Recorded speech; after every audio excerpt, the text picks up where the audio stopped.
Starting on Tuesday this week, the Burlington Board of Health was set up in the Murray Kelly Room in the Human Services Building to give Burlington first responders the first dose of a highly anticipated COVID-19 vaccine as part of the state's plan for the rollout. Despite being the first day with a new vaccine, the process went smoothly. The clinic went really well. We started at 9 o'clock this morning, and we have our last appointments here between 12:20 and 12:30.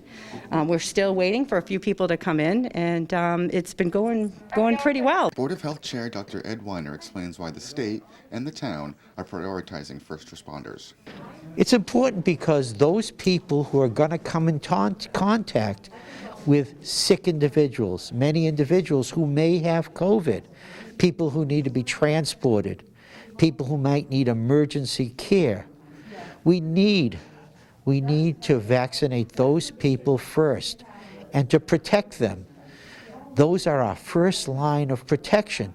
Get people to the hospital, and when they're at the hospital to be treated, we got to protect those people, because without those people, we'd be in a lot of trouble. As for the shot itself, Pollack said it is similar to other types of vaccinations. Yep, it's basically almost following like the flu when we have the flu vaccine. So because of COVID, we have to be very careful, how many people we have in the building, and we have appointments set up. So when they come in, every 10 or 15 minutes, they have to get vaccinated. Then they come over here, and we have a waiting area where they have to wait for 15 minutes in case of any allergic reactions.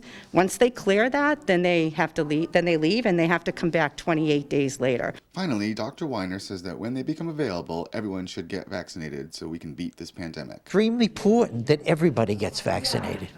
We've gone this for the flu, and we've shown that we can decrease the number of deaths and the number of morbidity and mortality in this community and this country by getting a vaccine.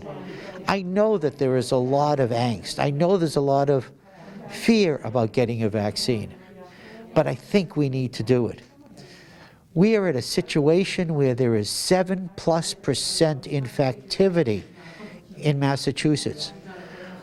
We have had thousands and thousands of deaths, and we have hundreds of thousands of cases. I think we all need to get vaccinated. In the Human Services Building, I'm B News Director Rich Osborne.